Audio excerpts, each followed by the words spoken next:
दोस्तों, अगर आप BA BSc BCom second semester के विद्यार्थी हैं, प्राथमिक चिकित्सा एवं स्वास्थ्य की क्लास पूरे यूट्यूब पर ढूंढ ढूंढ करके आप परेशान हो चुके थे, तो आज की ये कंप्लीट मैराथन वीडियो आपके लिए रामबाण का काम करेगी। जिनने अभी तक कुछ भी नहीं पढ़ा था, भाई साहब, स्पेशल उन्हीं लोगों के लिए हमने इस वीडियो को डिजाइन किया है। एक भी क्वेश्चन एग्जाम में बाहर नहीं होगा, अपने इस भाई पर विश्वास रखिएगा। और भाई साहब, एक बात और हम आपको बताना चाहेंगे, जिस विश्वास के साथ अपनी ये क्लास आप देखेंगे, हम दावा करते हैं मेरे भाई, आपके विश्वास को डिगने नहीं देंगे भैया, है ना, आपके विश्वास पे खरे उतरेंगे। बाकी पूरे YouTube पर सबसे दमदार सरदार कंटेंट देने का जो हम दावा करते हैं, तो भाई साहब कंटेंट में हम कभी कमी नहीं छोड़ते हैं। चलेंगे, क्लास को स्टार्ट कर रहे हैं। बाकी बताना, क्या सच में पूरे YouTube पर सबसे दमदार क्लास है या नहीं है? चलेंगे, क्लास को स्टार्ट कर रहे हैं। दोस्तों, एमसीक्यू क्वेश्चंस का पिटारा शुरू करने से पहले हम आपको बताना चाहेंगे कि एक्चुअल में प्राथमिक चिकित्सा क्या होती है और वे समस्याएं कौन सी हैं जिनका उपचार प्राथमिक चिकित्सा के साथ संभव है। देखिए मेरे भाई, प्राथमिक चिकित्सा प्रशिक्षित एवं अप्रशिक्षित, पॉइंट्स को याद रखिएगा, चाहे व्यक्ति पढ़ा लिखा हो या व्यक्ति पढ़ा लिखा ना हो, उस व्यक्ति द्वारा कम से कम साधनों में मेरे भाई जो रोगी है उसकी जान बचाने के लिए जो उपाय किया जाता है उसको कहते हैं सर प्राथमिक चिकित्सा, है ना। ये जीवनदायिनी भी साबित होती है। कई ऐसे केसेस हो जाते हैं, है ना, अगर किसी व्यक्ति को प्राथमिक उपचार न मिल पाए तो हो सकता है कि उसकी मौके पर ही मौत हो जाए। और जो व्यक्ति है मेरे भाई, चाहे पढ़ा लिखा हो या पढ़ा लिखा ना हो, दोनों ही चलेगा, बस एक जबरदस्त दिल वाला व्यक्ति होना चाहिए। आगे समझेंगे जब एमसीक्यू क्वेश्चंस को हम तोड़ेंगे। देखिएगा, अब वो समस्याएं हम समझ लेते हैं कि भाई जिनका प्राथमिक उपचार संभव है, ऐसी कौन कौन सी समस्याएं हो सकती हैं। तो इसमें पहला है डंक लगना। देखिए मेरे भाई, बिच्छू, मधुमक्खी, ततैया किसी व्यक्ति को अगर काट लेते हैं तो इनका प्राथमिक उपचार संभव है। दूसरे की बात करेंगे मोच का प्राथमिक उपचार। मेरे भाई, किसी व्यक्ति के हाथ पैर में अगर मोच आ जाए तो भाई साहब उसका भी प्राथमिक उपचार संभव है। ध्यान रखिएगा, क्वेश्चन यहां से बन सकता है एग्जाम में कि बताओ निम्न में से किसका प्राथमिक उपचार संभव है या फिर किसका प्राथमिक उपचार संभव नहीं है ना। एक भी क्वेश्चन इस वीडियो से बाहर नहीं होगा, फोकस बनाए रखिएगा। देखिए, तीसरे की बात करेंगे रक्तस्राव। भाई साहब, किसी व्यक्ति का रक्तस्राव हो रहा है, खून निकल रहा है, तो इसका भी प्राथमिक उपचार संभव है। नेक्स्ट है अचेतन अवस्था। अचेतन अवस्था को कहते हैं मेरे भाई बेहोशी वाली अवस्था, है ना, तो इसका भी प्राथमिक उपचार संभव है। जिन जिन अवस्थाओं का प्राथमिक उपचार संभव है यहां पे हम उनको डिस्कस कर रहे हैं। सुन लो, सांप या किसी जहरीले जीव के डसने या फिर काट लेने पर उसका क्या कर सकते हैं भाई साहब, प्राथमिक उपचार के साथ उसकी जान बचाई जा सकती है। बस 2 और बचे हैं, इसके बाद हम आगे एमसीक्यू स्टार्ट कर रहे हैं। सुनिएगा, देखिए, डूबने की कंडीशन में फांसी अगर किसी व्यक्ति ने लगा ली थी, है ना, गला उसका घुट गया है या फिर उसको बिजली का झटका उसको लग गया है, तो इन सबकी कंडीशन में प्राथमिक उपचार मेरे भाई संभव है। अस्थि भंग का मतलब होता है कि अगर किसी की हड्डी टूट गई है या फिर उसको फ्रैक्चर हो गया है, तो इस स्थिति में भी प्राथमिक उपचार संभव है। बहुत बढ़िया, बहुत बेहतरीन, आपने बहुत अच्छा काम कर लिया कि आपने 2 चीजें समझ ली। पहली चीज तो वो समझी कि प्राथमिक चिकित्सा होती क्या है, और दूसरी चीज आपने समझी कि वो समस्याएं कौन कौन सी हैं जिनका प्राथमिक उपचार संभव है। बहुत बढ़िया, बहुत बेहतरीन। अब यहां से एक क्वेश्चन एग्जाम में बन सकता है कि बता दो, विश्व प्राथमिक दिवस, विश्व प्राथमिक चिकित्सा दिवस कब मनाया जाता है? आप कहेंगे सर 8 सितंबर। कब मनाते हैं? 8 सितंबर को मनाते हैं। भाई साहब, डेट को फीड कर लो अपने माइंड में। बहुत अब यहां पे बात कर रहे हैं पहले एमसीक्यू की। भाई साहब, जहां जरूरत होगी तगड़ी एक्सप्लेनेशन के साथ एक एक बात आपके माइंड में हम घुसा के मानेंगे। सुनिएगा, देखिए, डसे स्थान को किस दवा से धोना चाहिए? मेरे भाई, किसी व्यक्ति को सांप ने या फिर अन्य किसी जहरीले जीव ने डस लिया है, उस स्थान को किस दवा से धोएंगे? तो आप कहेंगे सर KMNO4 से। KMNO4 का नाम होता है मेरे भाई लाल दवा, और इसका रासायनिक नाम की बात कर ले तो होता है पोटेशियम परमैंगनेट। इंपॉर्टेंट क्वेश्चन है, कई बार एग्जाम में पूछा गया है, ध्यान रखेंगे। इस वीडियो में सारे ही इंपॉर्टेंट क्वेश्चन मिलेंगे मेरे भाई, है ना, और ऑप्शंस पढ़ने में हम आपका टाइम वेस्ट नहीं करेंगे। मुझे पता है एक बच्चे के पास मेरे भाई टाइम की बड़ी कमी रहती है। सुनिएगा, देखिए, इनमें से चोट है, चोट की यहां पे बात हो रही, तो भाई साहब ऐठन हो, भंग हो, खरोंच हो, मोच हो, ये सभी मेरे भाई चोट होती हैं। क्या होती है? चोट होती है। अब आप कहेंगे सर मोच तो चोट होती है, भंग भी चोट होती है, खरोंच होती है, क्या ऐठन होती है? हाँ भाई, ऐठन इसलिए होती है क्योंकि ऐठन को आप रिलेट कर रहे हैं सर मरोड़ से, पेट वाली, है ना। पेट वाली मरोड़ अलग चीज होती है, ऐठन जो है वो अलग चीज होती है। ध्यान रखिएगा, बहुत बढ़िया, बहुत बेहतरीन। जरा एक लाइन में फैक्ट के साथ हम खरोंच को समझ लेते हैं। देखिए, दौड़ते समय गिरने से जो हमें चोट लगती है, और वो चोट अगर बाहरी हो, है ना, वो चोट अगर मेरे भाई बाहरी हो तो उसको कहते हैं सर खरोंच, लेकिन अगर अंदर से वो चोट लग जाए तो उसको कहते हैं सर मोच आ गई। कहते हैं कि नहीं? अब जरा खरोंच और घाव दोनों के लक्षण लगभग एक जैसे होते हैं, उनको समझ लेते हैं। देखिएगा, पहले की बात करेंगे, घाव के आसपास मेरे भाई लालिमा होती है और सूजन भी होती है। सेम कंडीशन भाई खरोंच में भी होती है ना। त्वचा की सतह जो है उस पर जलन होती है, त्वचा की ऊपरी सतह मेरे भाई उस पर खरोंच लगने से क्या होता है? खून भी बहता है ना, तो दोनों ही कंडीशन में खून बहता है।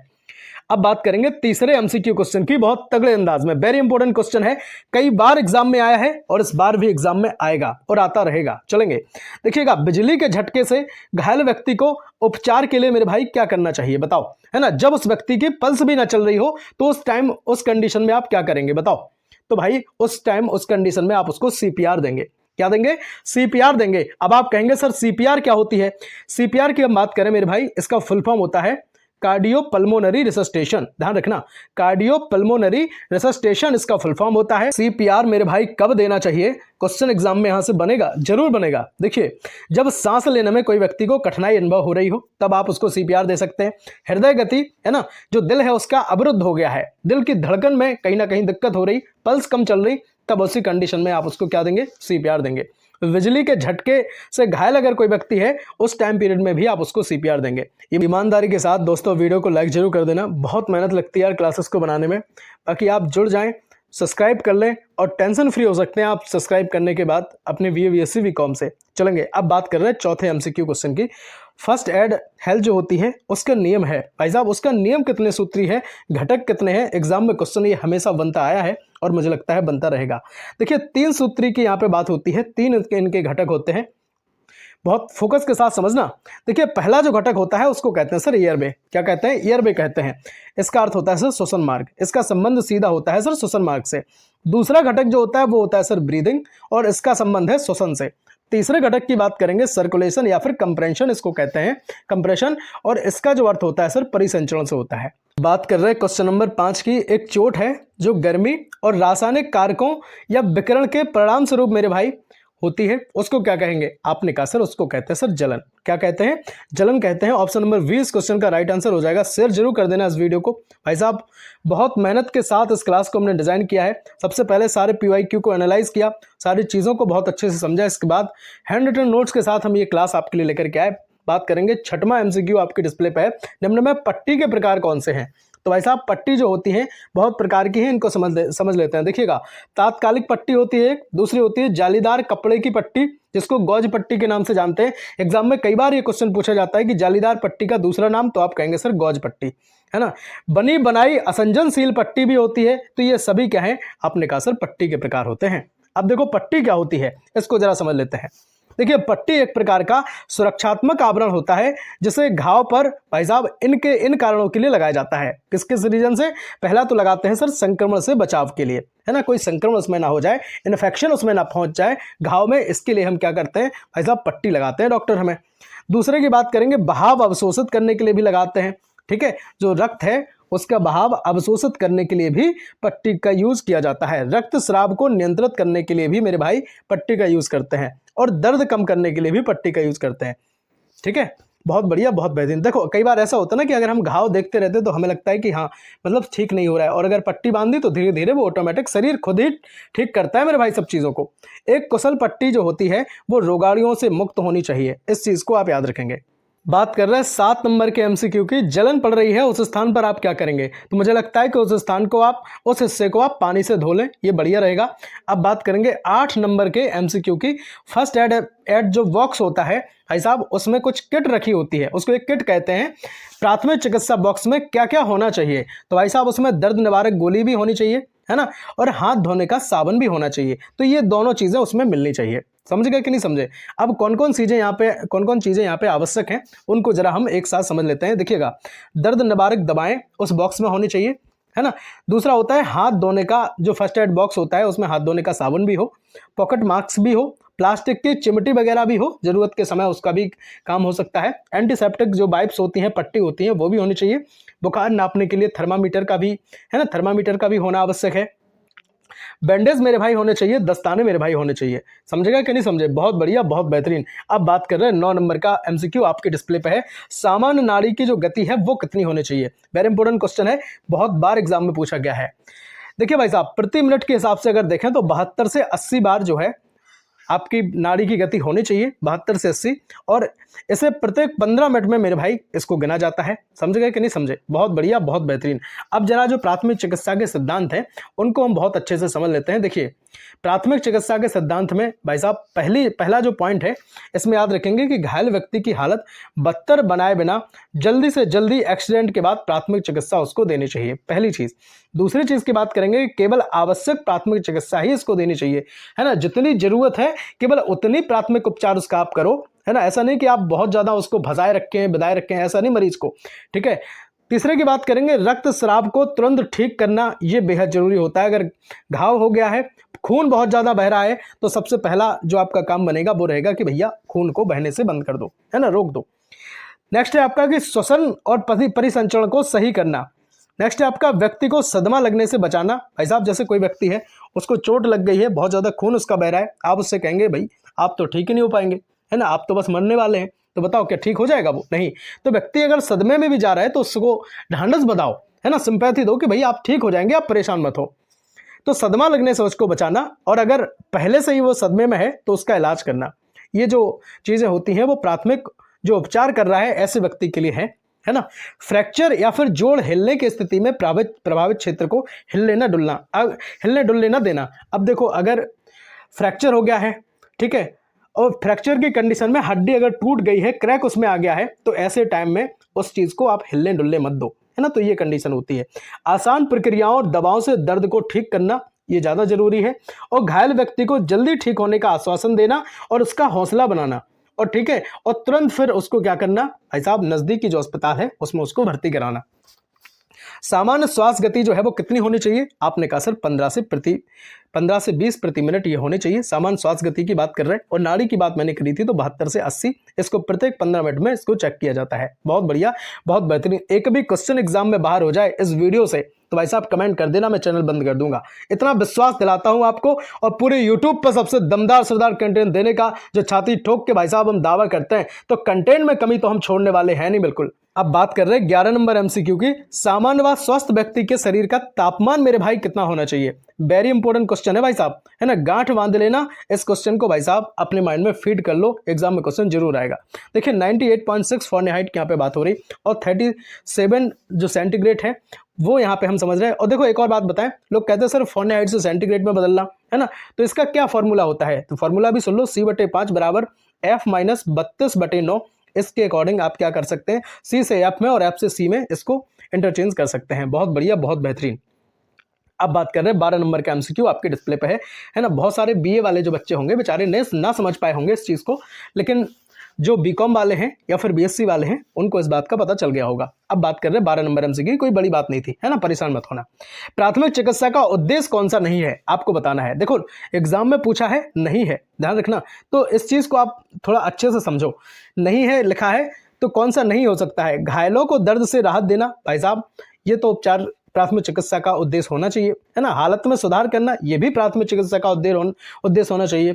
और अस्थायी उपचार, भाई साहब अस्थायी उपचार ही प्राथमिक चिकित्सा होती है ना। ऐसा नहीं कि आप स्थायी उपचार उसका कर देंगे, तुरंत के समय जो आप उपचार करते हैं वो। तो स्थायी राहत, भाई साहब स्थायी राहत देने की कोई यहाँ पे बात नहीं होती है प्राथमिक चिकित्सा में। तो एग्जाम में क्वेश्चन यहाँ से बनेगा, जरूर बनेगा, ध्यान रखिए।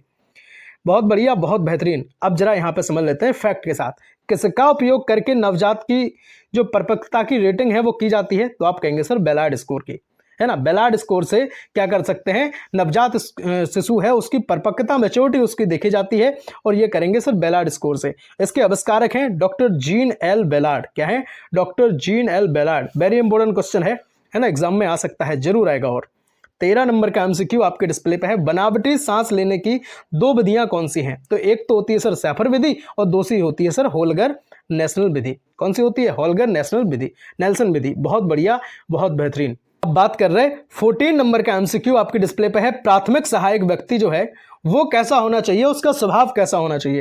भाई साहब वो मीठे स्वभाव का व्यक्ति हो, अच्छा व्यक्ति हो, खुले दिल वाला हो, है ना, जिम्मेदार हो और सच्चा हमदर्द होना चाहिए। तो मुझे लगता है कि ये जो क्वालिटी है प्राथमिक सहायक व्यक्ति में होनी चाहिए।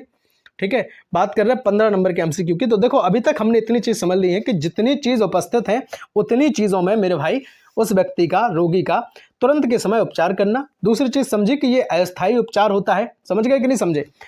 ठीक है। और तीसरी चीज हमने इसमें समझी कि जो प्राथमिक चिकित्सा व्यक्ति कर रहा है वो अच्छा व्यक्ति हो, है ना, मीठा बोलने वाला हो, हमदर्द हो और ढांढस बनाने वाला हो। समझ गए कि नहीं समझे? बहुत बढ़िया, बहुत बेहतरीन। अब 15 नंबर का एमसीक्यू समझ लो। प्राथमिक सहायक व्यक्ति है, अब बताओ कैसा होना चाहिए? पढ़ा लिखा होना चाहिए, अनपढ़ होना चाहिए, या कोई भी चलेगा, या किसी विशेष जाति का ही उसको होना चाहिए? भाई साहब बात करेंगे राइट आंसर की।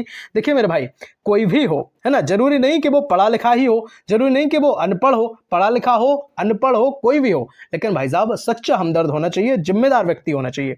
ठीक है, मैंने क्वालिटी आपको बता दी 14 नंबर एमसीक्यू में। अब बात कर रहे हैं 16 नंबर एमसीक्यू की।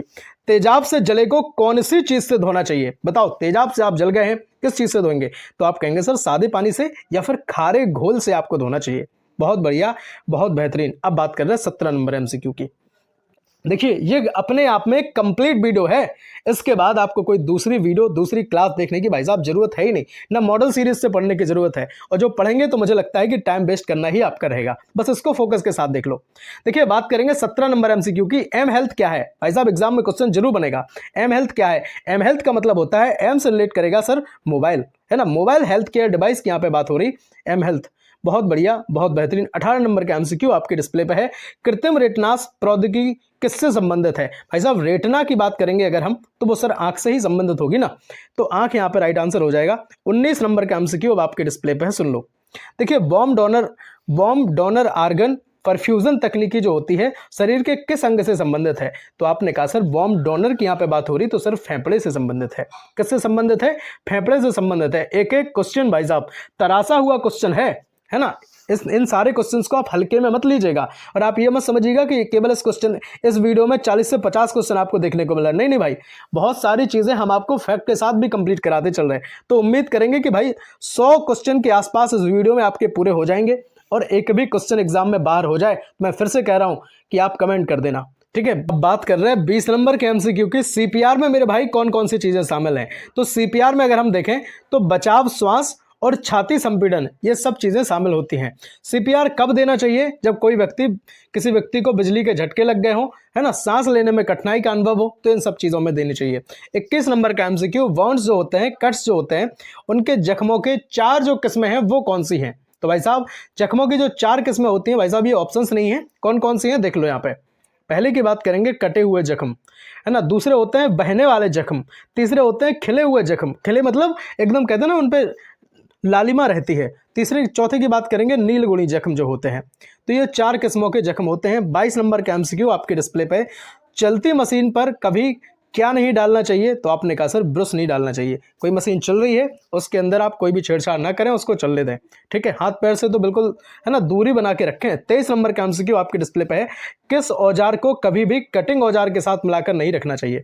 किस औजार को कभी भी कटिंग औजार के साथ नहीं रखें भाई साहब? तो मापी औजार को ना रखें, क्योंकि आप उसको उठाने में हो सकता है कि आपके हाथ में चोट लग जाए या आपके हाथ में कट हो जाए। बात कर रहे हैं 24 नंबर एमसीक्यू की। जिस घाव में बहुत अधिक खून बह रहा है, तो आप क्या करेंगे बताओ? उस पर क्या करना चाहिए? तो आप कहेंगे कि मेरे भाई उस पर दबाव दे दो आप, है ना, उसको दबा लो। दबाने से क्या होगा? उसका जो दबाव उसमें पड़ेगा तो खून जो है बाहर नहीं आएगा। सिंपल सी बात है भाई साहब। शेयर दोस्तों को जरूर करना है यार वीडियो को, है ना, बहुत मेहनत लगी है इस क्लास को बनाने में। अच्छा बात करेंगे 25 नंबर के एमसीक्यू की।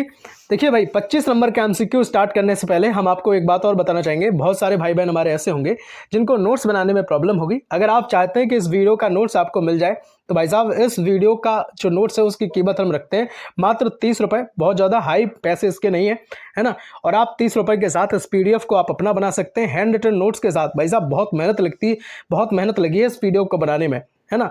बहुत ज़्यादा जितने भी क्वेश्चन PYQ हैं उनको हमने पहले छांटा, बहुत अच्छे से समझा और उनको एनालाइज किया कि जो अपग्रेडेड क्वेश्चन है किस तरह से क्वेश्चन डाल सकते हैं। इन सब चीज़ों के बाद हमने इस क्लास को बनाया है।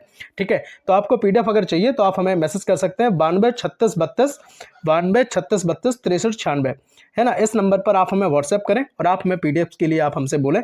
ठीक है, अब बात कर रहे हैं 25 नंबर का एमसीक्यू आपके डिस्प्ले पे। देखिए, और हम आपके BCom के पूरे सब्जेक्ट पढ़ा चुके हैं, कंप्लीट पढ़ा चुके हैं। बहुत ज़्यादा लंबी हम क्लास नहीं देते हैं, एक क्लास में 1 यूनिट भी कंप्लीट की है और प्लस मैराथन भी कंप्लीट करा चुके हैं, है ना। और बहुत जल्द बीए वाले बच्चों के लिए क्या करेंगे, बीए और बीएससी वाले विद्यार्थियों के लिए डिजिटल बोर्ड पर क्लास मेरे भाई थर्ड सेम में आपको देखने को मिलेगी। और छाती ठोक के जो डंकी की चोट पे मेरे भाई हम पढ़ाते हैं, कंटेंट में भाई समझौता हम नहीं करते हैं। स्पेशलिस्ट टीचर के साथ, विषय विशेषज्ञों के साथ आपको एक एक सब्जेक्ट कंप्लीट कराया जाएगा बहुत तगड़े अंदाज में। तो सब्सक्राइब कर लो, जुड़ जाओ, ताकि आने वाली जो वीडियो हो वो आपको मिस ना हो मेरे भाई, नोटिफिकेशन आप तक पहुंच जाए। 25 नंबर का एमसीक्यू देखिएगा, किस प्रकार की आग पर पानी बिल्कुल भी नहीं डालना चाहिए।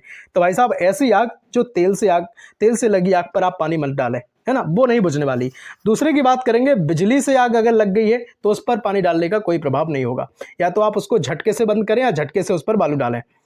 देखिए बात करेंगे 26 नंबर की एमसीक्यू की, श्रेणी ए की आग की श्रृंखला में ईंधन के रूप में किसके द्वारा जो है वो आग लगती है। तो आप कहेंगे सर श्रेणी ए में तो आग लगती है मेरे भाई लकड़ी से, कागज से और कपड़े के द्वारा आग लगती है। अच्छा श्रेणी बी में कैसे लगती है, श्रेणी बी के ईंधन जो होते हैं, है ना, उसकी श्रृंखला में किस ईंधन द्वारा आग लगती है। तो आप कहेंगे सर तेल के द्वारा आग लगती है।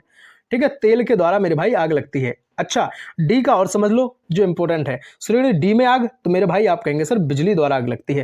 मेरे भाई कई बार ये क्वेश्चन पूछा गया है, ध्यान रखियो, है ना, कई बार पूछा गया है और इस बार भी मुझे लगता है कि क्वेश्चन एग्जाम में जरूर आएगा। 29 नंबर का एमसीक्यू आपके डिस्प्ले पे है, बिजली द्वारा पकड़े गए व्यक्ति को छुड़वाने के लिए आप सबसे पहले क्या करना चाहिए आपको, बताओ। बिजली द्वारा अगर किसी व्यक्ति को पकड़ लिया गया है ना, उसको झटका अगर उसको लग गया है तो आप क्या करेंगे, तो सबसे पहले आप मेन स्विच बंद करेंगे, है ना, और फिर बाद में किसी सूखी लकड़ी के सहारे, है ना, उसको क्या करेंगे, उसको अलग करने की कोशिश करेंगे, सीधा जाकर के खुद नहीं चिपक जाएंगे। 30 नंबर का एमसीक्यू आपके डिस्प्ले पे है, प्राथमिक चिकित्सा को किसका पूरा ज्ञान होना चाहिए। तो आपने कहा सर कर्तव्यों का, भले ही उसे किसी चीज का ज्ञान हो ना हो, कर्तव्यों का ज्ञान होना चाहिए, ढांढस बनाने वाला खुले दिल वाला व्यक्ति वो होना चाहिए। 31 नंबर का एमसीक्यू आपके डिस्प्ले पे है, अस्पतालों में लाइट बल्ब जो है तकनीकी किस रूप में इस्तेमाल की जाती है। आपने कहा सर कीटाणु और जीवाणुओं को मारने में। भाई साहब ये भी इंपॉर्टेंट क्वेश्चन है, अस्पतालों में जो लाइट बल्ब तकनीकी होती है वो कीटाणु और जीवाणु को मारने में उपयोग की जाती है। बात कर रहे हैं 32 नंबर के क्वेश्चन की। देखिए ये क्वेश्चन इंपॉर्टेंट है, क्यों है, क्योंकि ये त्वचा रोग से संबंधित क्वेश्चन है। देखिए त्वचा रोग के उपचार में मेरे भाई जो मेलेनोमा बायोप्सी तकनीक होती है ना, उसका हम उपयोग करते हैं, इस चीज को ध्यान रखेंगे। 33 नंबर का एमसीक्यू आपके डिस्प्ले पे है। देखिए 3D प्रिंटिंग जो तकनीकी होती है स्वास्थ्य संबंधी समस्याओं में किसके लिए उपयोग करते हैं हम इनका। तो आपने कहा सर प्रिंटिंग स्किन के लिए भी करते हैं, रक्त वाहिकाओं और जो हृदय के ऊतक हैं उनसे संबंधित भी 3D प्रिंटिंग जो तकनीकी है वो होती है, और बाकी टूटे दिल की मरम्मत करने के लिए भी इसका हम उपयोग करते हैं। 34 नंबर का एमसीक्यू अब आपके डिस्प्ले पर रहेगा, इसको जरा फोकस के साथ समझो। देखिए कुत्ते के काटने से कौन सा रोग होता है। आपने कहा सर रेबीज होता है। अच्छा रेबीज तो होता है, लेकिन ध्यान रखियो रेबीज में भाई साहब रोगी को पानी से डर लगता है ना, इसलिए भाई साहब जो झाड़ फूक है वो उनमें ना फंसे और आप क्या करें, आप तुरंत उसका उपचार लें। अगर किसी कुत्ते ने आपको काट लिया है, वो कहते हैं ना कुत्ते का काटना और चाटना बराबर होता है। बहुत सारे लोग कुत्ते को भाई साथ में खाना खिलाते हैं, घुमाते हैं, फिराते हैं, साथ में सुलाते हैं। 35 नंबर का एमसीक्यू अब आपके डिस्प्ले पर रहेगा कि इनमें से कौन सा प्राथमिक चिकित्सा का उद्देश्य है। भाई साहब उद्देश्य की बात करेंगे तो जान बचाना भी उद्देश्य है, स्थिति बिगड़ने से बचाना भी प्राथमिक चिकित्सा का उद्देश्य है, और ठीक होने में भाई साहब रोगी की मदद करना, उपचार करना, उसको ढांढस बनाना, ये सभी मेरे भाई प्राथमिक चिकित्सा के उद्देश्य होते हैं। बहुत बढ़िया, बहुत बेहतरीन, आपने बहुत सारी चीज़ें उम्मीद करेंगे कि आपने समझ ली हैं। और वीडियो को दोस्तों को शेयर करना मेरे भाई बिल्कुल मत भूलेगा, वीडियो को लाइक जरूर कर देना यार, बहुत मेहनत के साथ इस क्लास को हमने बनाया है। बाकी बीकॉम वाले स्टूडेंट जिनने अभी तक कुछ भी नहीं पढ़ा उनके लिए मैराथन क्लास अपने परिवार एम्बस सेवन पर उपलब्ध है। बाकी बीए बीएससी वाले विद्यार्थियों के लिए भी क्लासेस जो है नेक्स्ट सेमेस्टर में आपको देखने को मिलेंगी, वो भी बहुत जोश के साथ तगड़े अंदाज में। तो सब्सक्राइब कर लेना भाई साहब, जुड़ जाना। बाकी फर्स्ट एड एंड हेल्थ की और भी क्लास अगर आप देखना चाहते हैं तो नीचे प्लेलिस्ट की लिंक आपको डिस्क्रिप्शन बॉक्स में दे दी गई है। बाकी प्लेलिस्ट आप विजिट कर लें तो और भी क्लास चाहें तो आप देख सकते हैं। बाकी क्लास सफिशिएंट है, और भी क्लास का रिवीजन अगर आपको करना है तो लिंक डिस्क्रिप्शन बॉक्स में दी गई है फर्स्ट एड एंड हेल्थ की क्लासेस की, तो आप उसको भी देख लें। बाकी लाइक जरूर कर देना यार, वीडियो को बहुत मेहनत लगी है इस क्लास को बनाने में, और एक कमेंट करके बताना कि क्लास में सच में दम है या नहीं है ना। चलेंगे, मिलते हैं अगली वीडियो में, तब तक के लिए जय हिंद, वंदे मातरम, भारत माता की जय। बताइएगा जरूर किस सब्जेक्ट की क्लास आपको चाहिए, तो फिर उसकी भी मैराथन हम आपको बना देंगे। ठीक है, मिलते हैं अगली वीडियो में, तब तक के लिए जय हिंद, वंदे मातरम, राधे राधे, सीताराम।